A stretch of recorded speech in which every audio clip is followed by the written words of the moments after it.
राकेश दाहिमा आए दिन धरना प्रदर्शन करता रहता है, अपनी राजनीति चमकाने के लिए करता है या लोगों की समस्याओं से निजात दिलाने के लिए करता है? यही असली चीज है, यही असली चीज है कि क्यों इतना बानसूर का किसान महिला मजबूर हैं। राकेश दाहिमा ही क्यों करता है धरना प्रदर्शन? बानसूर में क्या और नेता नहीं है क्या? मैं एक सभ्य समाज में रहता हूँ, मैं एक सभ्य समाज में रहता हूँ। नहीं, और क्या नेता है असभ्य समाज में रहते हैं? मुझे नहीं पता वो क्या करते हैं, उनको आना चाहिए जीपी को, राजस्थान सरकार को, ऐसे योग्य आदमी को जो किसानों को गाली दे उसको तुरंत फ्रंट टिकट देकर कहीं एडजस्ट करना चाहिए, पार्टी में बहुत आगे तक जाएगा वो आदमी।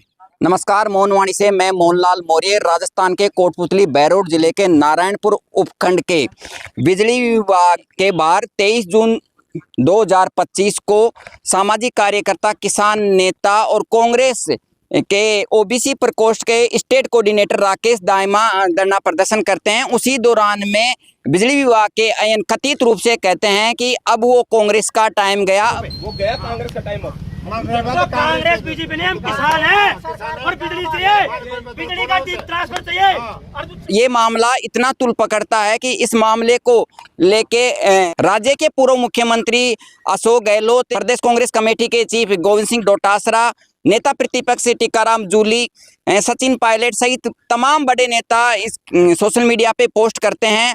आज हमारे साथ में सामाजिक कार्यकर्ता, किसान नेता एवं कांग्रेस ओबीसी प्रकोष्ठ के स्टेट कोऑर्डिनेटर राकेश दाहिमा हैं। उनसे हम जानेंगे कि आखिरकार ये पूरा मामला क्या है, क्या घटना हुई थी। राकेश जी, ये पूरा मामला क्या है? मामला ये है कि हमारे किसान पीड़ित हैं। नारायणपुर उपखंड क्षेत्र के गड्डी खरकड़ी पंचायत पड़ती है, उसमें किसानों ने डिमांड नोटिस जमा करा दिया और जो विद्युत विभाग के नियम कायदे अनुसार उनके 25 की डीपी सैंक्शन हो गई, उसकी फीस उन्होंने जमा करा दी। उसके बावजूद उनको 16 की डीपी दी गई, पहली गलती विद्युत विभाग की। फिर भी किसान ने सब्र किया कि ठीक है, बोला आपको अगली बार ले जाना बाबा, आप तो ये ले जाओ। वो बोले ठीक है साहब। उसके बाद वो 10 महीने चक्कर काटते रहे बार बार कि अब हमारे को दे दो साहब, उस टाइम तो नहीं थी, अब तो दे दो। क्योंकि वहाँ से जो डीपी जहाँ लग रही है वहाँ से 1-1 किलोमीटर दूर, आधे किलोमीटर दूर लोगों घर हैं।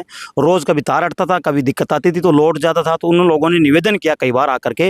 राकेश जी, मैंने वो तमाम आपके जो सोशल मीडिया पे वीडियो वायरल हो रहे हैं वो वीडियो मैंने देखे हैं।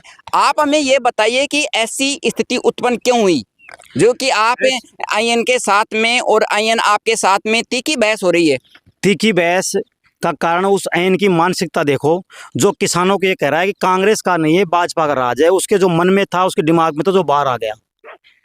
और इस बात की चिंता इस शासन प्रशासन को और यहाँ के जनप्रतिनिधियों को करनी चाहिए कि वो किसान इस बात के लिए क्यों मजबूर हुए रोड पे आने। हो सकता है उनकी जुबान फिसल गई हो। फिसल गई तो अब उसका भुगतेगा, हमारी तो गलती है नहीं। आप जिम्मेदारी ले, गलती मांगे किसानों से आगे बाहर के। किसान किसी को माफ भी नहीं करता और किसान जैसा भला भी कोई आदमी नहीं है। वो आकर के यदि किसानों से माफी मांगे, किसान माफ भी कर देंगे, पर उसकी जैसी भाषा, जिसकी भाषा जबरदस्ती गले पड़ रहा है, कोई मतलब नहीं है, मुझे बंधक मतलब प्लान बंधक बना रहे हो, क्यों बंधक बनाएंगे? तू ऑफिस में बैठा है, हम बाहर हैं, आप देखना वो हाईवे उसके रोड जा रहा है, उस गेट के बाहर बैठे हैं, वो जा रहा है आ रहा है, सैकड़ों आदमी, राजस्थान की पुलिस वहां है, सैकड़ों आदमी है। और मैं तो चिंता का विषय ये है कि क्यों आदमी शाम का, सुबह 10 बजे के लोग बैठे थे, शाम को 7 बज गए थे, क्यों 7 बजे तक वो लोग बैठे? बारिश बूंद आ रही थी उस टाइम देखना, और शाम का रात का टाइम है। उन लोगों ने 4 बजे याद किया, मैं खरवा था, एक पानी पाइपलाइन टूट गई थी उसी दिन, पूछना किसी को। और वहाँ एक राजपूत समाज के महिला की, एक इंसान की मौत हो गई थी। वहाँ हम गए, जब उन लोगों ने कहा कि सब ऐसी स्थिति है, पूरा गाँव में पाइपलाइन खराब हो गई और टूट गई, एक बैंड की वजह से सारी गड़बड़ हो रही है। मैंने उसी टाइम जलदायु विभाग के अधिकारी को कॉल किया और मैं खुद मौके पे गया और जाकर के हमने जेसी बुलाई, जो काम चला दौड़ानी, और हमने 4-5 युवा साथी थे, हमने मिलकर के उसने काम किया। मैं खुद बहुत ज़्यादा परेशान हो गए थे, गर्मी में कपड़े गंदे हो गए थे। मैं घर आया, पर उन लोगों ने मुझे कम से कम 10 बार कॉल किया। मैं इस बात को मैं सोचा पता नहीं कैसे कर रहा हूँ, बिजी थे उस टाइम। बोलो भाई आजा हमारे साथ, ये डीपी नहीं दे रहे, घर किस वजह से जाए कि 16 की जो आप ये बताइए, उनको ट्रांसफर दे दिया गया या नहीं दिया गया है? कल शाम को 8:30 बजे उनको ट्रांसफर दे दिया, उसके लिए हम धन्यवाद देते हैं, अच्छी बात है। पर ये रोडों पे बैठने से और धरना प्रदर्शन से ऐसे कौन तो रोज करेगा, कौन किसान इसको मजबूर करते हो? विद्युत विभाग डिमांड नोटिस जमा कराते हैं, बिल जमा कराते हैं, जब ऐसे आता है 3232 का, तो 3232 का है भाई साहब, ऑनलाइन है। किसान को भी तो कोई लिमिट होगा। और ये आप सोचने की विषय है, बानसूर का पत्रकार महोदय, कोई भी समझदार आदमी कोई भी जनप्रतिनिधि, कोई भी शासन का अधिकारी, मैं आपसे माध्यम निवेदन करना चाहूंगा, इस बात की चिंता क्यों नहीं कर रहा, इस बात पे आके खुल के क्यों नहीं बोल रहा कि बानसूर का किसान, नौजवान, महिलाएं रोज कभी रतनपुरा बालास बैठती हैं। हम झूठ हैं, राकेश ये दाइमा लोग कह रहे हैं, नहीं, बहुत लोग ये कह रहे हैं कि झूठ बोल रहे हैं, फलाना बोल रहे हैं, तो जाके रतनपुरा बालास मौके पे जाओ। राकेश दाइमा आए दिन धरना प्रदर्शन करता रहता है, अपनी राजनीति चमकाने के लिए करता है या लोगों की समस्याओं से निजात दिलाने के लिए करता है? यही असली चीज है, यही असली चीज है कि क्यों इतना बानसूर का किसान, महिला मजबूर हैं कि पानी के लिए कभी रतनपुरा बालास की महिलाएं आती हैं, कभी बामनवास काकड़ की आती हैं, कभी बिजली के लिए बानसूर जाते हैं, कभी बांसगोर्धन का रोड टूटता है, कभी कोठा का रोड टूटता है, कभी नीमूचना टूटता है, कभी बांसखंडा को चलता है। क्यों इस स्थिति पैदा हुई? राकेश जी, मैं आपसे ये पूछना चाहूँ कि राकेश दाइमा ही क्यों करता है धरना प्रदर्शन? बानसूर में क्या और नेता नहीं है क्या? मैं एक सभ्य समाज में रहता हूँ, मैं एक सभ्य समाज में रहता हूँ। नहीं, और क्या नेता असभ्य समाज में रहते हैं? मुझे नहीं पता वो क्या करते हैं, उनको आना चाहिए, हम स्वागत करेंगे जो लोग हमारे साथ आएंगे। मैं एक सभ्य समाज में रहता हूँ, हमारे पूर्वजों ने ये सब सीख दी है कि मुसीबत में कोई भाई हो तो मौके, हम गलत काम थोड़ी कर रहे हैं, हम गलत काम थोड़ी कर रहे हैं। कोई महिला को हमारे वजह से उसकी आवाज़ बुलंद हो जाए, उसकी ये जो सूते लोग हैं, बहरे लोग हैं, ये भ्रष्टाचारी लोग हैं, इनको पता लग जाए कि पानी की मांग उठ गई, हमारे वजह से न्याय हो जाए, तो गलत काम है क्या? को क्यों नहीं कर रहे? जिनकी जिम्मेदारी है वो मौके पे आके क्यों नहीं कर रहे? और क्या फिर स्पष्टीकरण दे, क्या तो स्पष्टीकरण दिया करके कि सब लोग झूठ हैं, ये काम हो रहे हैं, नहीं हो रहे तो मौके पे जाके आए और क्या उसको बताएं कि मौके पे नहीं हो रहे, इस वजह से नहीं हो रहे। कौन जिम्मेदारी लेगा बताओ? हम तो खड़े होंगे ना, मजबूर कर दिया, किसी के शौक नहीं। मुझे मेरा फोन डिटेल आप चेक करिए, आप कोई भी आज ही मेरे सामने आके मेरा फोन डिटेल चेक करिए। रोज आज भी लगभग 50 नोटिस दे के आए हम, जिनकी 1.5 साल, 2 साल, 2.5 साल, कोई का 50,000 डिमांड नोटिस, कोई का 49,000, कोई का 40,000। वो आदमी 3-3 साल के, उनको डिमांड नोटिस, क्या तो सरकार ब्याज रुपए दे उनको, और क्या उनका न्याय करे? कौन जिम्मेदार लेगा उनकी?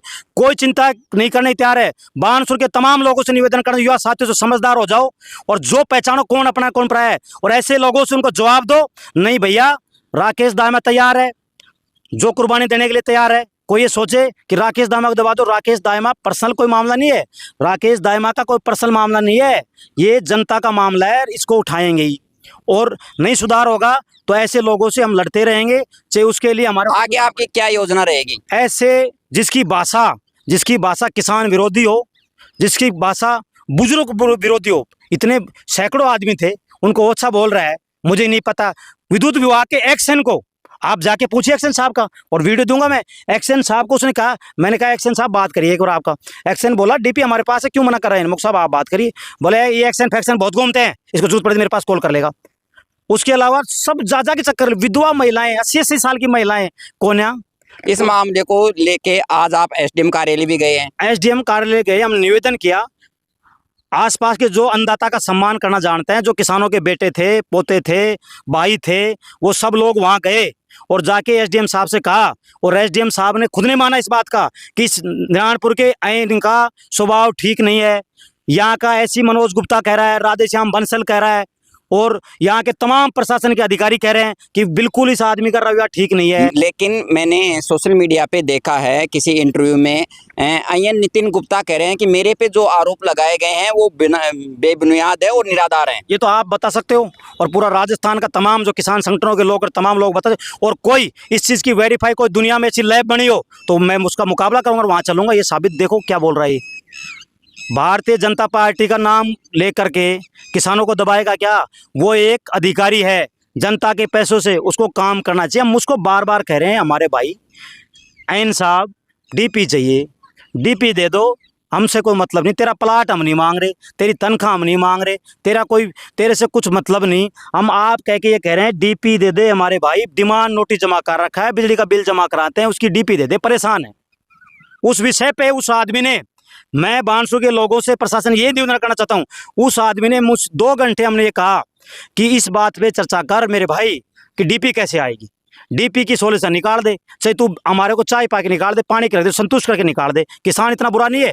उस आदमी ने जिद कर रखी, नहीं तो बताऊंगा, नहीं पता चले कब आएगी, बोलता। उसके बाद में वहाँ राजस्थान पुलिस के अधिकारी आते हैं, उसको भी उसने ये बात कही कि नहीं मुझे नहीं पता साहब। नारायणपुर के थाना अधिकारी ने उसको कहा कि आपको पब्लिक से बात करने का तरीका नहीं है, आप बिजली विभाग में बैठे हो, ये पब्लिक डील का ऑफिस है, आप ऐसे बात नहीं कर सकते। वहाँ मौके पे जैन मौजूद था, उस जैन से कहा कि जैन साहब आप बात करिए, आपका अच्छा तरीका है, इसका बोलने का तरीका नहीं है, भैया हम तेरे नौकर नहीं लग रहे, तू रोज ऐसे किसानों से बात करेगा तो हम तेरे लिए यहीं खड़े रहेंगे। तो उसकी तो पूरी पूरी तहसील में, और सुनो इस बात झूठ है। राकेश जी आप नहीं, राकेश जी आप हमारे को ये बताओ, क्या अधिकारी अब धरना प्रदर्शन करने के बाद में ही आम जनता के काम करेंगे क्या? वही तो बड़ी बात है, इतनी अब कर रहे हैं। रात को लेके 8:30 बजे गए, 8:30 बजे गए, वो किसान गलत थे, हमारी मांग गलत थी, तो 8:30 बजे रात को क्यों डीपी लगा के आए? क्यों लगा के आए? कौन डीपी देने वाले? वो लेट करने वाले, वो जिम्मेदारी किसकी है? जिम्मेदारी कौन लेगा? जिम्मेदारी कौन लेगा? बात ये है। और बड़ी बात यह है कि जो अधिकारी इतनी भ्रष्ट भाषा से बात करता है, इतना गंदा किसानों के साथ व्यवहार करता है, उसकी शिकायत दे दी, पहले दे दी, रिश्वत की दे दी, सब चीज़ों दे दी, मुँह जुबानी बोल रहे हैं, उसके बावजूद तमाम मीडिया में चल रहा है, किसान संगठनों के लोग कह रहे हैं। और आप इस बात को साबित करना चाहे तो राकेश दाइमा पूरी नारायणपुर तहसील के प्रत्येक एक आदमी के पास जाके, एक किसान के पास जाएगा, और वो एक चीज़ आपको प्रत्येक आदमी से मुँह जुबानी सुनाऊंगा, जिन लोगों प्रत्येक 49 पंचायतों में क्या क्या हो रहा है, और बताओ, फिर पता लग जाएगा। सब झूठ है क्या? उसकी चिंता क्यों नहीं कर रहे? उसकी चिंता करें जो, और क्या फिर उसके हितैषी बन जाएं? क्या तो कहते ऐन हमारा भाई है, ऐन के बल्ले बल्ले उसको माला पहराए, उसको माला पहराए, उसी को चुनाव लड़ने के लिए भेजे मार्केट में, उसी को कहे ऐन साहब तू वोट मांगने जाना, तू एक नंबर का आदमी है, या उसको बीजेपी को पट्टा पहरा के उसको चुनाव लड़ाना चाहिए। इतना उनको ये कह रहा है कि भारतीय जनता पार्टी चुनाव लड़ना चाहिए इन साहब को, और बीजेपी को, राजस्थान सरकार को, ऐसे योग्य आदमी को जो किसानों को गाली दे, उसको तुरंत फ्रंट टिकट देकर कहीं एडजस्ट करना चाहिए, पार्टी में बहुत आगे तक जाएगा वो आदमी। तो ये थे हमारे साथ में कांग्रेस ओबीसी प्रकोष्ठ के स्टेट कोऑर्डिनेटर राकेश दाइमा। बिजली पानी मूलभूत सुविधाओं में आती हैं, और बिजली पानी को लेके कोई अधिकारी कथित रूप से ये कहता है कि अब कांग्रेस का टाइम गया,